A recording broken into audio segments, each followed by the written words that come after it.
Hi guys, today is another episode of Beyond Borders. I've been trying to interview some of my guys on the things that they miss back home, not Nigerians only, different, not Africa only actually, so different parts of the world. So today I have Abdallah is from Nigeria, from Niger State actually, Niger State. an Abuja guy. Today I want to hear his part of the things that he missed back home, the things that he didn't appreciate until he moved to London. Then he now realized that these things are so maybe things that I've been getting for free, or things that I've been seeing, like I see them frequently, or the things that you see frequently, or the things that happen normally, but here you found out that you have to go extra mile. Like you took for granted. Yeah, the things that you took for granted back in Nigeria, but here you are not just getting them, like you're getting them. You have to go extra mile before you can get them.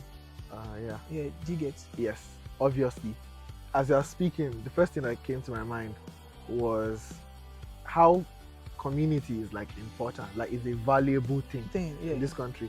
Obviously, you come from a place where community is just like, it just comes with how you go. Your neighbor will see you. If you fuck up, I don't know if I can say it. Yeah. Okay.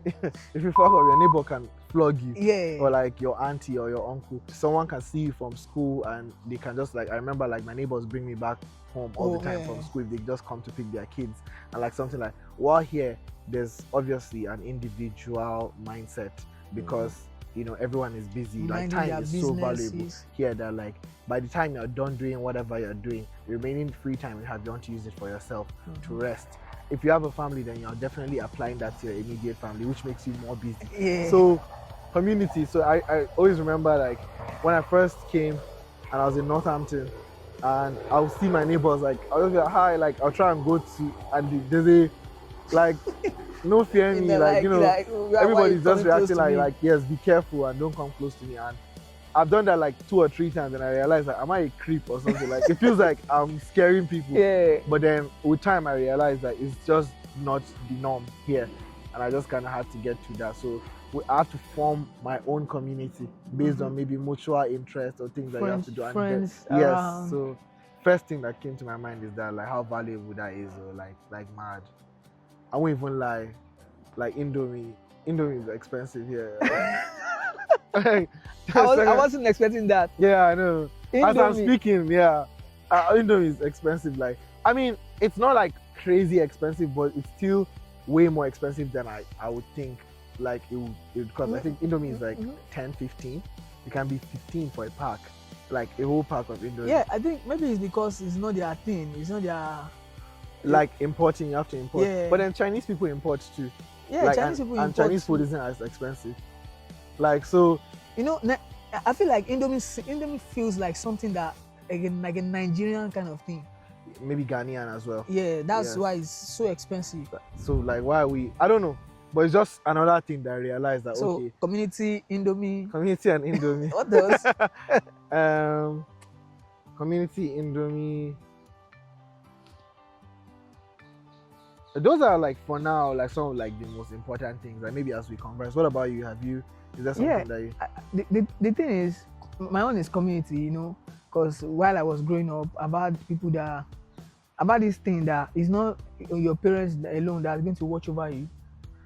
You can do some kind of thing that people will flog you and nothing your mom is going to do about it, or your parents, because the how I grew up in a face me I face you mushy kind of thing. Before I moved out, we moved to a separate apartment that we were even the only one staying in the whole apartment. Yeah. Then I had my uncle somewhere staying around, and you know, there are moments that even your neighbors will see you on the road, they take you, they just lift you in their car, enter the car. But it's not like that here. So serious. All those kind of things. So community parties as well. I discussed that in my first episode of this Beyond Borders. Oh, I have one.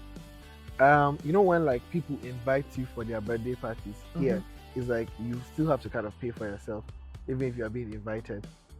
I suppose, like if I say, oh, let's go to this restaurant. I was just at a birthday party literally 2 days ago, and then we all went there. But then even after like at the restaurant, we all have to still pay for ourselves. I think it was like £30 each. Wow, I've never experienced that. Yeah, like I think the only thing about parties that I see here is that you have to think about the availability of people.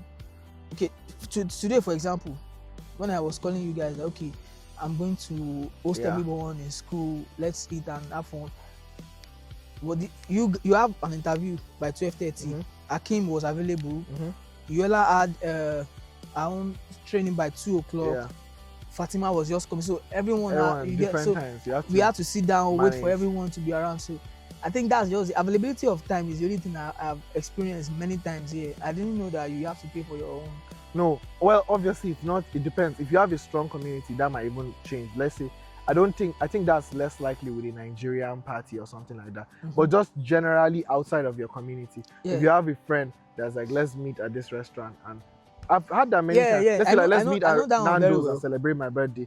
You don't expect me to pay for like 30 people's like Nando's meal. Yeah, but what if? Why don't you? Me, in my own opinion, I feel like instead of inviting people to your birthday and allowing them to pay or wanting them to pay, why don't you have a budget? Like, okay, I'm celebrating my birthday, and I'm budgeting £200 in Nando's. So what kind of thing that you feel like I understand what you mean. So let me just invite the people that they can spend this £200. Anything extra, except okay, we are done with this celebration. If you want to get something extra, which is not part of what we are getting on this table, you can just go and get it and pay for yourself. I understand what you mean, but I'm just telling you what it is. Like, that's something I've experienced multiple times. Which is I'm fine with it. That's just life. Which is not what we do back home. Yes, you life invite outside me for of your party, guy. You have to feed me like. So that's life outside, like life outside of your context. Like I reacted like that too in the beginning, but realize that like everybody's like earning as well here, so it's not that crazy. That's true. Because it's not that difficult to get a full-time job as much as it is back home. So if I tell you, especially if you're earning a full-time job, if I tell you, okay, let's plan for this date 1 month prior and everybody should bring £20, that wouldn't be that much of a problem. It's easier. So you have to think about it like that. Yeah. So things like that makes it like a lot easier. So, but that's like another culture shock. I realized like that it's like heavy. It's really crazy that we have different experience. Because another episode was with Sam was like parties, buses. They have their kind of bus like we have in Nigeria, Danfo. So which is not something that we have here. Here you have to wait for your bus, and when you miss it, you missed it. Yeah. In Nigeria, the bus driver will even ask you, oh, where are you going to Ibolonlo? All those kind of things. They wait for you. They drag you. You have to enter this one. It's not like that here. It's not like that. You have to you have to raise your hand, obviously. If you don't raise your hand, the bus will pass. Especially black people like us. The bus will pass. Yeah, I know. So the like bus it will pass. won't wait for you. Like, so even though it's supposed to stop there, like, or whatever, it's meant to stop there. As long as no one is getting down. Yes. Yeah. It's not going to wait for you. It's going to pass as well.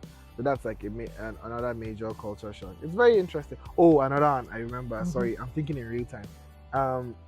If you're like religious or anything, people that go to the mosque, like if they don't call the prayer, like in Nigeria, like they're speakers. Allah yes. Akbar, But here you don't do, like it's internal. Even churches have like what's it called? Soundproof walls. I didn't even know that. But I know that mosque, like you can't call prayer. So everybody has used the app. I started using this app called Muslim Pro. So like a lot of Muslims like use it, like especially like when I first arrived, and then people use it, and then that's where you see your prayer times, and then you go to pray if it suits like around that time. As a matter of fact, I've seen more churches here than mosque. They are mosques, they're just not shaped as mosques. So you will know very like a few are like stand out that you can see that there are some just look like regular houses, and then you just like enter and you just see the mosque. Yeah. So there are mosques here, but like you just don't know.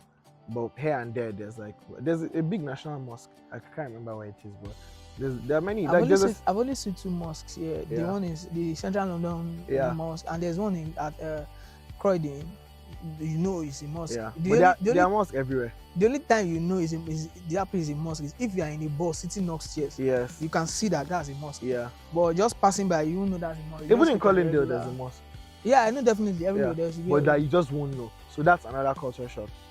Of like me, I grew up like there's a mosque in my house, like where I grew up. So you will know, like, to be very obvious. Like when they are calling prayer, you hear them. all the shops will close. Like I'm from the north, so shops will close, everywhere will close, everybody would like, we're going to Especially on Friday afternoon. Yes, definitely. So that's a major culture shock that I realized, especially like coming here like pretty young. Like mosque is a thing. Oh, another one. Sorry, I'm thinking in real It's time. okay, it's okay. Smoking cigarettes. I know that sounds very funny, but like coming from the north again, it wasn't that much common. Like for you to smoke, or like it was looked at as a bad thing, at least. Generally in Nigeria. Yes, I guess. But like you know how north is, like it's more conservative. Yeah. So it's even like that. But I remember when I came and I saw my lecturer, like she was smoking outside. I was like, what? This like, person that's going to teach I almost me. called my parents to tell them like, oh, my lecturer they smoke. Oh. Like I don't understand. Like, or my teacher at that time, 'cause I was in college, in the international college. But yeah, she was smoking and I just couldn't believe it. And I just had to realize that, oh, because me, I didn't even know really the difference between like weed and cigarettes. And Anything, as long as you're smoking, you're inhaling smoking. Yeah. Yeah. So that was the thing. That's like, yeah, that's a culture shock. That's a culture shock. Yeah. It's really nice to have you on this episode. Thank you. Thank you so much. So this is the second interview I'm having with someone else, and I think we should have more people. Yeah. In the future. I believe so too. It will be very interesting. I like the series. Thank and you. Congratulations on everything. Yeah. You've been the success. Has been beautiful. Thank you so much. Yes. Yeah. We see you some other time. Bye bye.